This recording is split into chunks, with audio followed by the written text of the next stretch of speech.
Welcome back to Briggs on Books, our international talk show for authors, publishers, editors, book cover creators, and for our audience, made up mostly of authors trying to get published. We're going to present to you some people who've actually done it, who got published, who got their books out there. We just finished with an author from Canada, and our next author is from an unusual place. Welcome, James Johnson.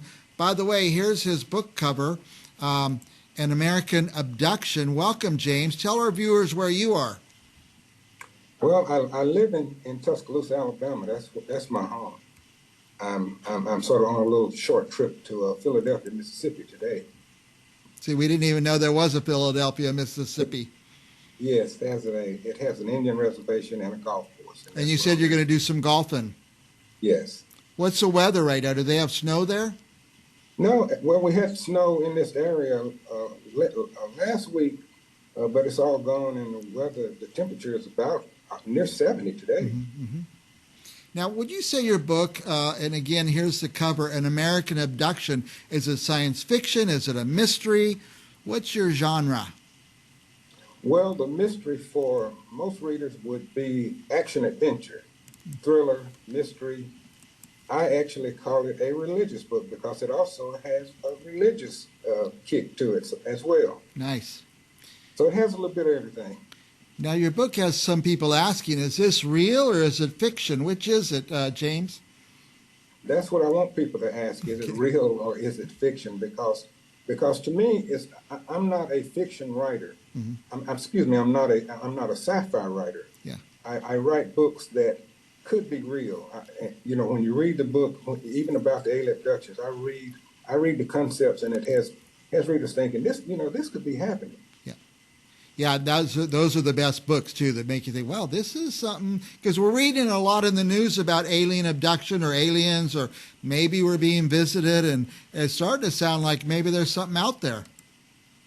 Yes, and I sort of put it in the book that, as I said, this could be happening, and this sounds very feasible, as well as explaining where aliens come from in the book. Mm-hmm. So that's another feasible theory as well. Yeah, I guess that's what the big argument is about aliens is, they got to get here. They got to travel somehow from far, far away, light years away to get here, and that's where you need to suspend the disbelief, I guess, and convince the readers that it could happen. Yes. Mariel Hemingway, the granddaughter of Ernest Hemingway, wrote the foreword for this book. She liked the book and written the foreword for it. Uh-huh. And so she really puts it out there that, don't be surprised if you see something in the sky. So, see something in the sky, the book is pushed on all fronts as far as the genres of sci-fi as well as real life events. Well, that's amazing. Mariel Hemingway, she's one of my favorite actresses, and of course I've read all of Hemingway's books that I could. And so that's a great kind of a pre-endorsement for your book. Now, I have just the one novel. Do you have other books out? Actually, I have 6 books that I've completed. I'm in the process of writing or publishing my second one, which the name of it is Bestseller. And it involves the KKK and the mafia. So it goes even more realistic than American Abduction. And after that, I'll be publishing Bestseller 2. So I have several in that action adventure. That's pretty much that's pretty much what I do. But I also will be coming out with children's books later on in the year. That'd be nice, yeah. Now, do these books take a lot of research?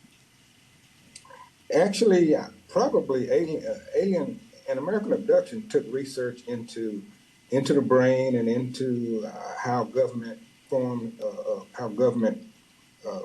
conducts itself and things like that in a secret way. Yeah. So a little bit of research, but mostly it was me watching action adventure movies, which is what I like. Yeah.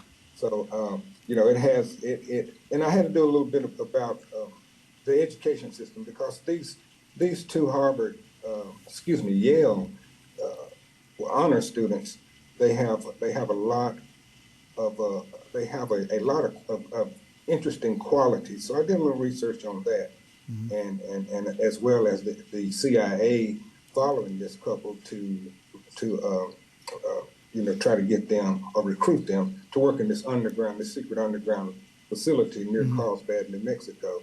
So yeah, a little bit of research. Nice. That's fun. That's fun. But really, you have a very creative mind is what you have, to be able to take these ideas, put them on paper, and actually get them published as a book. I can't imagine the process. Even once you finish writing the book, then you've got all these other things you have to do to get it published. Yes, that's the hard part. Yeah. Getting it published. Now let me ask you this, because like I said, we have a lot of aspiring writers that watch this show. Once you got through the first one, the whole publishing process, are the next couple going to be a little easier? I think that it will be easier from here on out because I have a publisher that I trust and that trusts me, and we're sort of working together now, and they're doing everything for me, so I don't have to go around and look for a lot of other people. And I think, and what I'm counting on is this book selling really well, because I know anybody that likes action adventure, they're going to like this book. And then the first question I ask people, my friends and family who have read the book, I ask them, does this make you want to read another book that I've written? And they say yes. Yeah. So I'm pushing this book for action adventure and even religious readers, and hopefully that will sell the rest of them. Yeah, that would attract me, definitely. Now, James A. Johnson is the author, but your web address is jjsnovels.com, and your Instagram, jjsbooks52. So people can find you. What are they going to find on your web address, your web page? On my website, jjsnovels.com, there's a big, it sort of advertises the book, American Abduction. Yeah. But also, there's a link to my future books, so you can read about my. Yeah. You can read about my. I have a summary of my future books on that website, and also Mariel Hemingway did a promo video for my book, and you can see that on the first page, and read about the book, and you can order it from Amazon, Barnes & Noble, and several different places right there from my website. Well, I'm going to go there just to see the video of Mariel Hemingway. What formats do your books come out in? They're in. Well, we're doing an audio book right now, but they're available already in a hardcover, paperback, and ebook. Ebook, yeah. Is the ebook, is that like Kindle or something like that?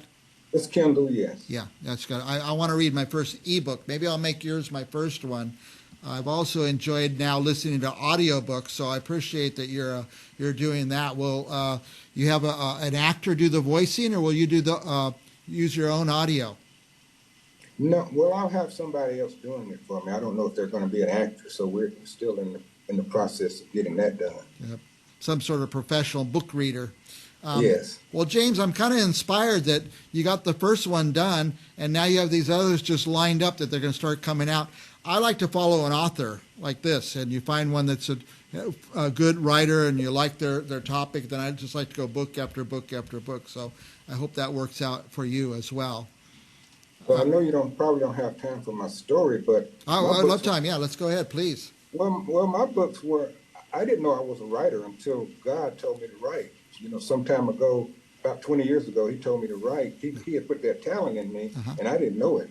And I wrote some books back then, and I wrote three of the 6 books that I have written. I wrote back then, but I just sort of put it I just sort of filed it away, and didn't think I was going to write again. I didn't plan on writing in my retirement years, but in 2020 during the pandemic, I got a vision, and it said, "I want you to write again." So I started back writing. So it's God's work. It's God's doing. He wants me to do this, and so that's what I'm doing now. Now, when he told me in 2020, I want you to write a book about alien abductions, I said, that can't be God.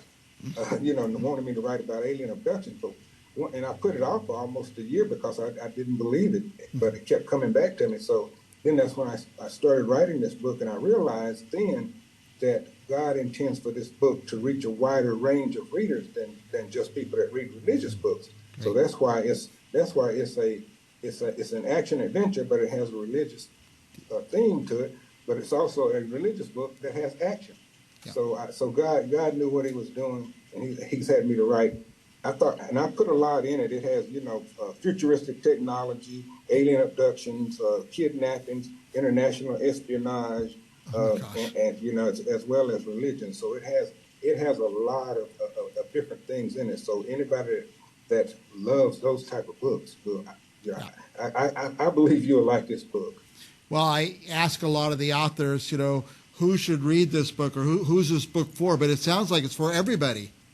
Yeah, this one is this one. Well, one of the reasons when I was putting it together, I said, well, let me throw everything in it. Let me throw government in it. Let me throw spying in it. Let me throw government, secret government agents programs, and alien abductions. Let me throw everything in it because I thought, God wants me to write this book and publish the three that I had written Yeah. earlier, and that was it. But Mm. but when I started getting this one published, He said, I want you to write another one, and that's when I wrote another one, and then I've written another one as well. So, Mm. and I'm working on another one. So I realize now that God wants me to write. Well, God wants to, yeah, when God tells you something, it's a pretty personal message, so you want to Yeah. listen. So how inspiring that is, so James. I appreciate you, that part of the story. Thank you, James. Any last thoughts for our viewers? Well, I just want to say that if you try this book, I know it's mine and I'm biased, but I believe you will like it because it has a little bit of something in it. So many theories it makes you go, that might be happening, or that might be It might true, be true, yeah. and I believe you'll want to read my future books, which hit on a little bit of everything. Yeah, it'll be fun to read your book and watch the truth unfold out there. A lot of news is coming out every day about this abductions and UFOs and spying and all that kind of stuff. So, James. We're actually so excited about this book. Me and my publisher, we have already developed it into a screenplay because we believe it'll make a good movie. Yeah, I was going to say, it sounds like it is a movie already. It sounds, in my mind, I'm picturing it that way. Yeah, I told people it'll make a really good. I believe it'll make a better movie than a book. But it's a very good read. Very good. Thank you, James. I want to have you back again and again. You're an inspirational person, and you've actually inspired me to get back to writing. So thank you, sir. Okay, thank you. We'll be back with more Briggs on Books right after this.